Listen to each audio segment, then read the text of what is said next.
यहाँ ध्वजारोहण के लिए पधार रहे हैं। सभी से विनती कि वो अपने अपने सीट पर खड़े हो जाएं।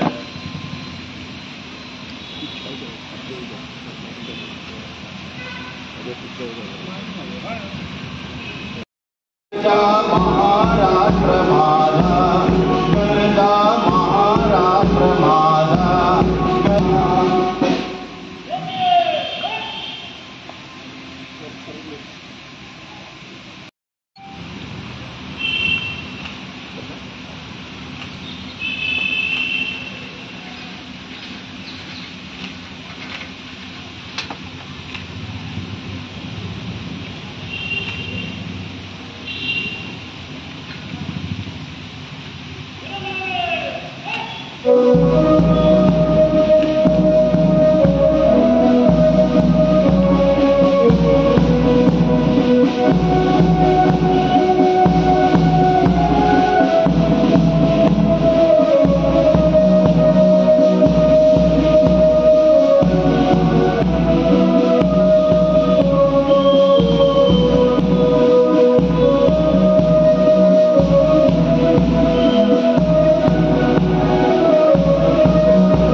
स्वातंत्र्याचा 77वा वर्धापन दिन आणि 78वा आपला स्वातंत्र्य दिन साजरा करण्यासाठी मंचावर उपस्थित असलेले माझे सर्व सहकारी, महानगरपालिकेचे अधिकारी, कर्मचारी, पत्रकार बंधू, सर्वप्रथम मी सगळ्यांना भारतीय स्वातंत्र्य दिनाच्या हार्दिक शुभेच्छा देतो।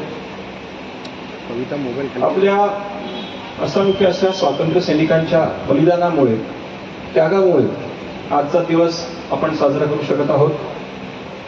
या मंगल दिनी मी अशा सर्व आपले स्वातंत्र्य सैनिक आहेत त्यांना विनम्र अभिवादन करतो। देशाच्या सीमेवर असणारे आपले सैनिक आणि देशांतर्गत ज्या सुरक्षेशी निगडीत असणारे आपले जे पोलीस दल असेल,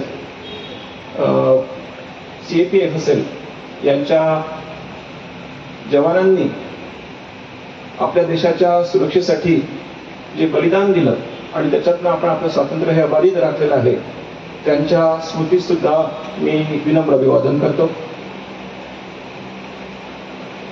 स्वातंत्र्यानंतर भारत देशाने सर्व क्षेत्रात म्हणजे आर्थिक, सामाजिक, सायन्स अँड टेक्नॉलॉजी अशा प्रत्येक क्षेत्रामध्ये झपाट्याने आपण प्रगती केलेली आहे।